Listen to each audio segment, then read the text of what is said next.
Bonjour, alors aujourd'hui on va regarder les fichiers avec une extension .pdf qu'on appelle couramment les fichiers PDF. Alors PDF, qu'est-ce que c'est?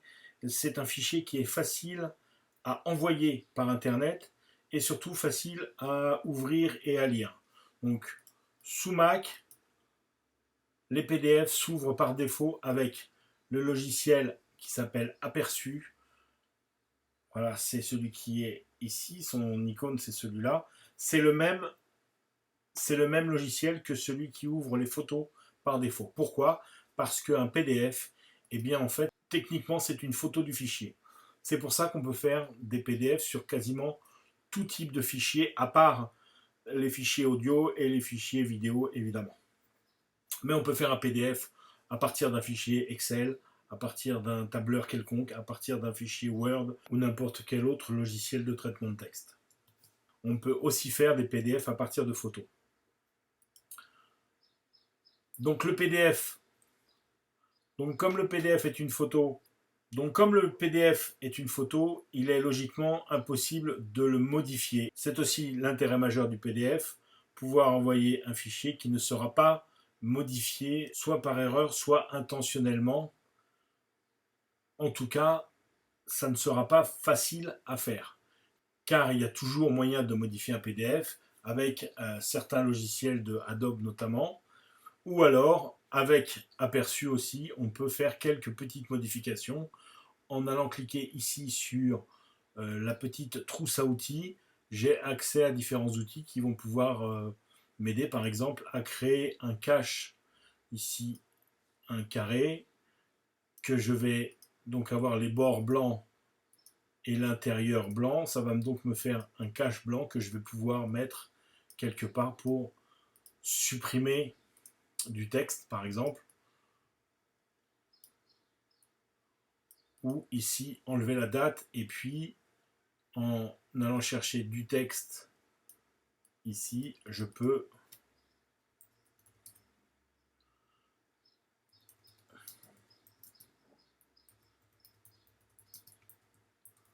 changer le jour. Alors je ne sais plus, voilà, il suffit juste de modifier la police de caractère, la taille. Là on doit être bon, on va mettre en gras. C'est à peu près la même que celle qui est à la base. Un peu plus petit. Voilà, je mets mon cache blanc ici, je remets mon texte ici, voilà, et j'ai fait une modification rapide sur mon PDF. Autre astuce très importante à connaître, je vais avoir la possibilité de créer une signature ici avec ce logo. Alors, soit en utilisant un iPad, si vous avez un iPad qui est connecté au même compte iCloud, il suffit de cliquer sur l'icône iPad, vous allez avoir une page blanche qui va s'ouvrir sur votre iPad et vous pouvez créer une signature directement. Soit en utilisant votre appareil photo,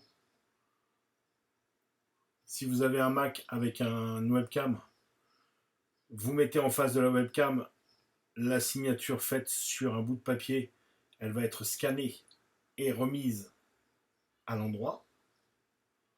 Ou alors, si vous avez un MacBook avec un trackpad, vous pouvez signer directement sur le trackpad. Ensuite, vous validez votre signature et vous pouvez l'incorporer directement dans votre PDF, la redimensionner, et quand vous allez fermer votre PDF, elle s'enregistrera automatiquement. Ce qui vous permet d'éviter d'avoir à imprimer, signer à la main, puis rescanner un document lorsqu'on vous demande une signature. Sinon, nous avons déjà vu dans une vidéo précédente comment transformer un message mail en PDF, mais vous pouvez aussi transformer quasiment n'importe quel document de n'importe quel logiciel en PDF. Ici, nous avons un document Numbers. Si je vais sur Fichier, Exporter vers, j'ai l'option de créer un PDF à partir de ce document. C'est la même chose dans les logiciels de traitement de texte, dans les tableurs et dans de nombreux autres logiciels bureautiques. Si vous ne trouvez pas cette option d'exporter vers un PDF, il reste toujours la solution d'aller sur Imprimer Donc là, c'est sur un fichier Numbers, donc je clique à nouveau sur imprimer. Et je vais avoir ici, dans cette fenêtre d'options, la possibilité en bas à gauche d'ouvrir dans Aperçu, c'est-à-dire ouvrir sous forme de PDF, il suffira ensuite de l'enregistrer, ou alors enregistrer directement au format PDF mon document.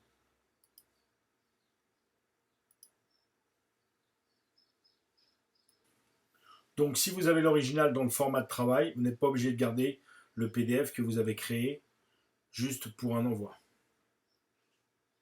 Voilà, c'est terminé pour cette vidéo et pour la série sur les extensions de fichiers. La prochaine fois, on verra comment faire du ménage et de la place dans son ordinateur. À bientôt!